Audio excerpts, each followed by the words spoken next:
Yeah, well, same as the ones in Perth. Told you.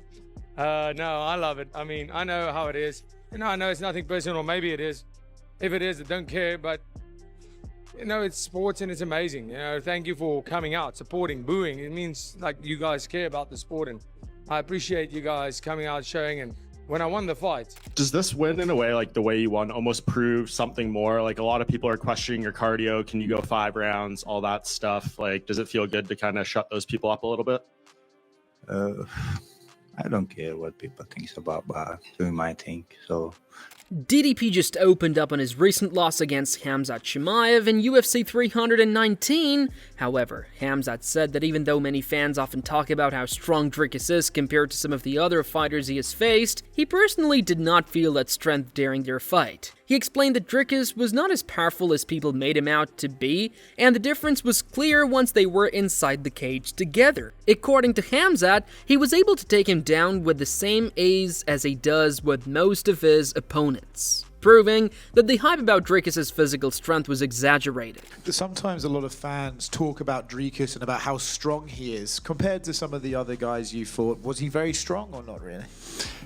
nah, not like people talking about. So could take him down like anyone else. On the other hand, DDP said after his loss against Khamzat that he didn't take the boos from the crowd personally. He explained it was just part of sports and appreciated the fans for showing their passion, whether they were cheering or booing loudly that night. He added that when he won in the past and received cheers and respect, it meant the world to him, so the reaction this time didn't bother him at all.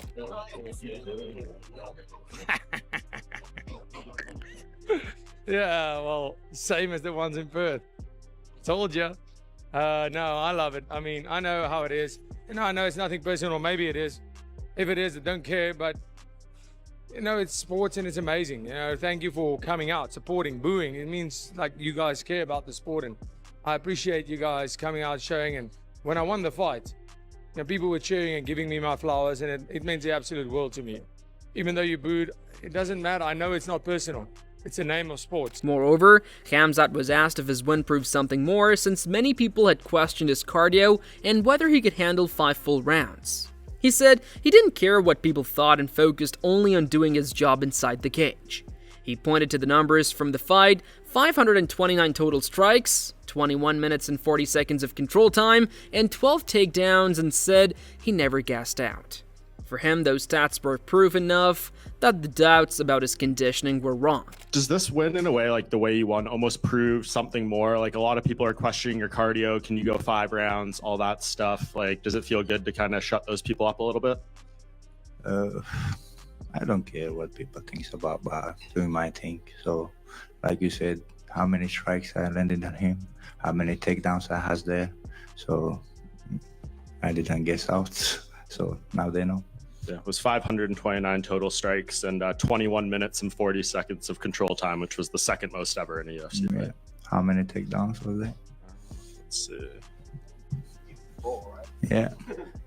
You had 12 takedowns.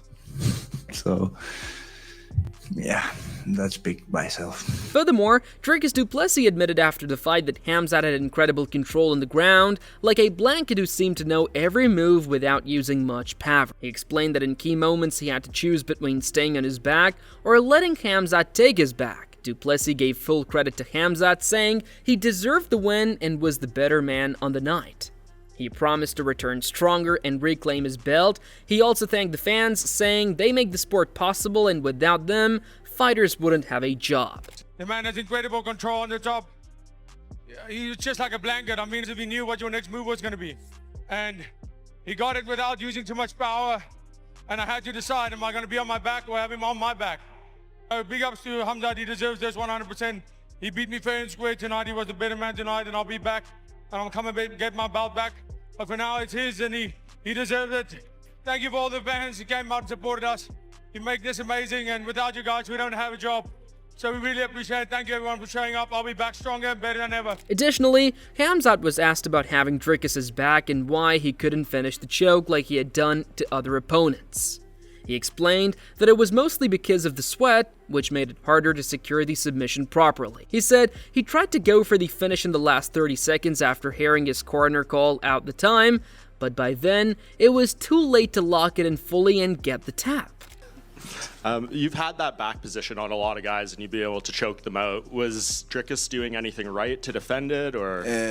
Just because I was sweating, I went under last 30 seconds, tried to finish him. So I heard my corner says 30 seconds, that means to go to meet him. So I tried, but make mistake. So thankful for my coach, he gives the black belt, but I was like, when I went under, fuck, I don't have a black belt now.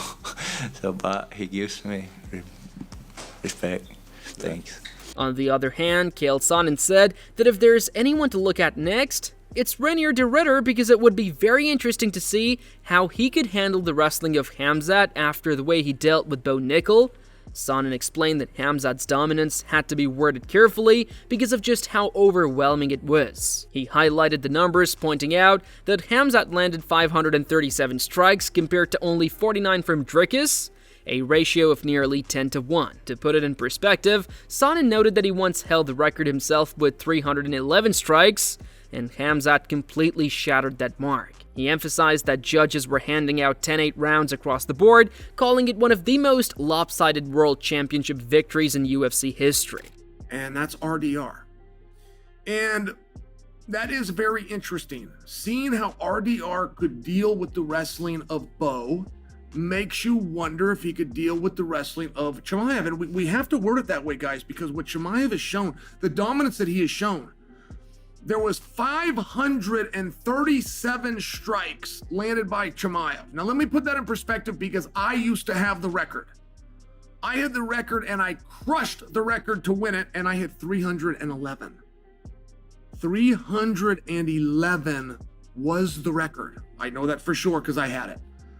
He had 527 against 49. 49 strikes.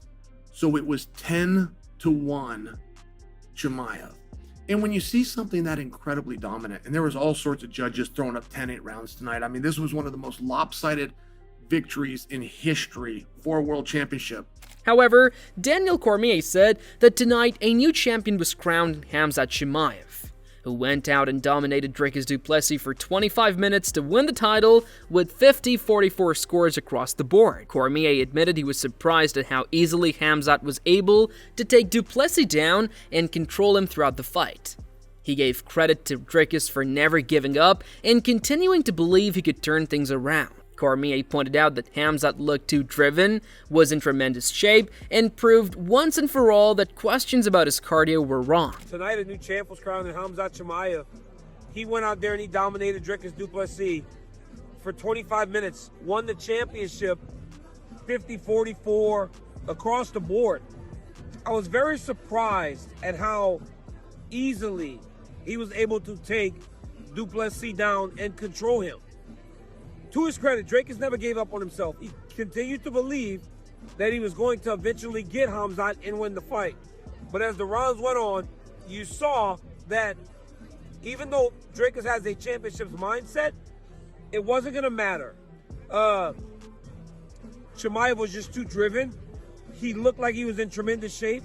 If there was a knock that Chiamaev had no cardio, that's been proven wrong. Additionally, Daniel Cormier said that Dricus du Plessis needs to focus more on wrestling, but Khamzat Chiamaev went out and did exactly what he wanted to do.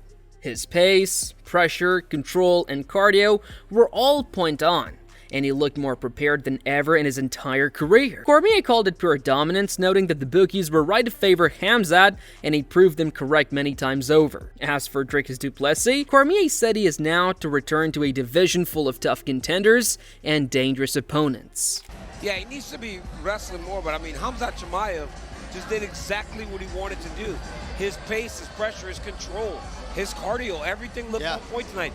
He looked more prepared than he's ever been in his entire career, and his whole career has been impressive. So it's pure dominance, man.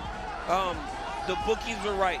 They knew, and Khamzat Chiamaev proved them right 10 times over. And for Dricus, he goes back into a division full of sharks. Well, right. However, Dana White said that before the fight he predicted the main event would be fight of the night, but after seeing Khamzat dominate, he wasn't surprised by the outcome. He explained that if someone controls the first round like that, they can usually keep it up the whole fight. On the crucifix position, Dana noted Khamzat landed nearly 200 punches in a round, and while they weren't fight-ending shots, nobody wants to be stuck like that. He said it drains a fighter's will and leaves lasting damage. Dricus' face was busted up, and with the knees to his body and legs, Dana said it would be a long, painful flight home to South Africa. The lead up to this fight, I said, I bet the main event is the fight of the night. Didn't see that coming, but not shocked either. I mean, you go in and dominate the way that he dominated. If you can do it the first round, more likely you can do it the second and throughout the rest of the fight. On the crucifix, it's a weird one, right? They're landing strikes. He's landing like 200 punches around, but they're not quite hard enough to end the fight. Are you glad the referee doesn't wave the fight off in that? Listen, I don't know how hard they are, and I don't want to know how hard they are. Nobody wants to be in a crucifix getting punched in the head like that. It's got to be the most frustrating, suck the heart and soul right out of you type thing to happen. And just getting dominated on the ground the way that he did is no fun for anybody. I wouldn't say that, he's getting pitted-patted striked. I mean, his face was pretty busted up. The knees that he was taking to the body and to the legs and the hips, and it's going to be a long ride home to South Africa. Moreover, Michael Bisping said that the UFC has a brand new champion of the world and the first ever from Chechnya, as Khamzat Chiamaev went out and completely ragdolled Dricus du Plessis from start to finish. He explained that the fight wasn't even close, with the judges all scoring at 50-44 and even a 10-8 round being given. He pointed out that Dricus stayed composed, focused, and never panicked, still showing confidence between rounds and even at the end, believing he could find a finish despite being dominated. We have got a brand new champion of the world, the first Chechen champion, because yes, Khamzat Chiamaev, Boris the undefeated, went out there and absolutely ragdolled Dricus du Plessis from start to finish. It wasn't even close. I mean, when you look at the judges' scorecards, the scores were 50-44, 50-44 and 50-44 all across the board. Now, there was a 10-8 round thrown in there. There could have been a few more 10-8s. The reality was Khamzat Chiamaev went out there and just wiped the floor with him. He did. Dricus never gave up. Fair play to Dricus du Plessis. He stayed composed. He stayed focused. He didn't panic. He didn't quit. He didn't give up on himself. In between rounds at the start of the fight, he was still kind of jovial and saying, look, listen, I got this. At the end of the fight, he was... Meanwhile, Alexander Volkanovski said he picked Dricus du Plessis before the fight, expecting a wild storm of chaos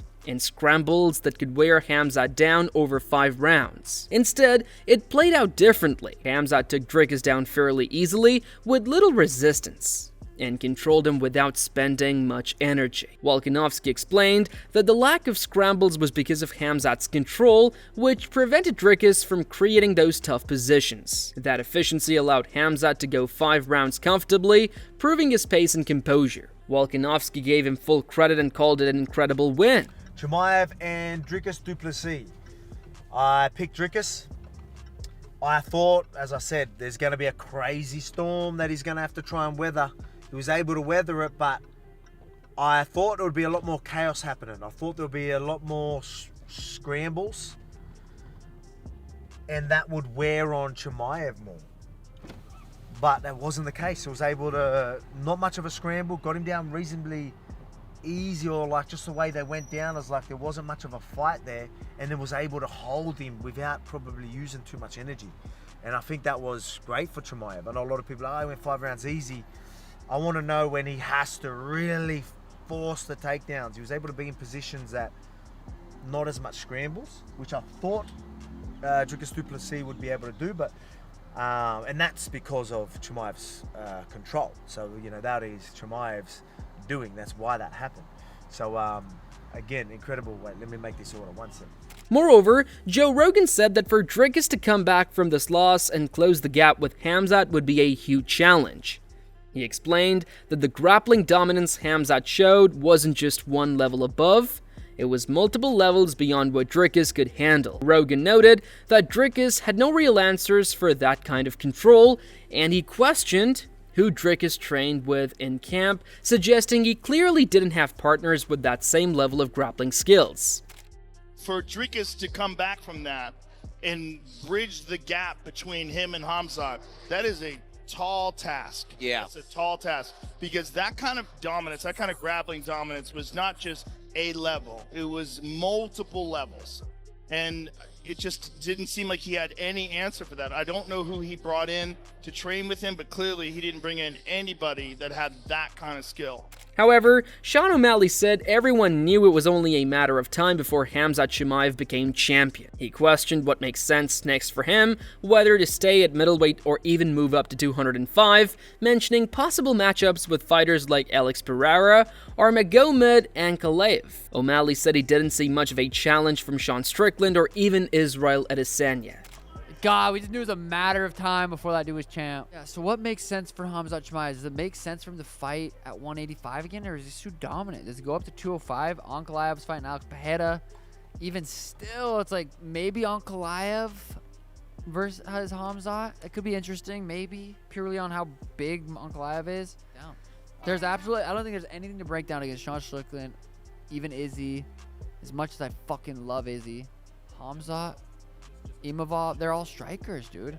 You have to be an absolute... You have to match that skill of wrestling. He did that to probably one of the best grapplers in the division. I mean, DDP is no slouch on the ground. What a fucking freak of nature. God, that is years of hard work.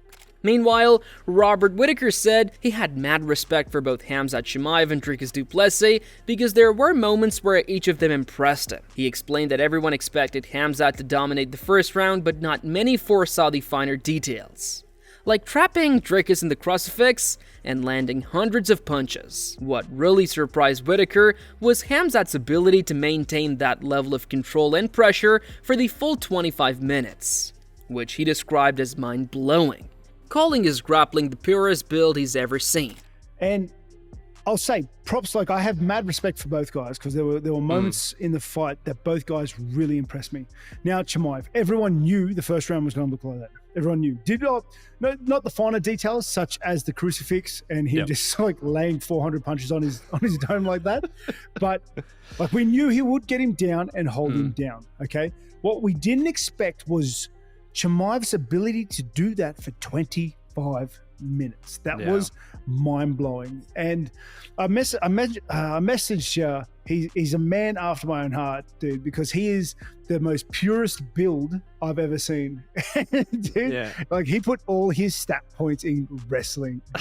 Like it is so good to see. And that's it for today's video. So what are your thoughts on this? What do you think about their upcoming fight? Would love to hear your thoughts on their upcoming clash, so share your thoughts in the comments section and make sure to subscribe and like if you enjoyed the video.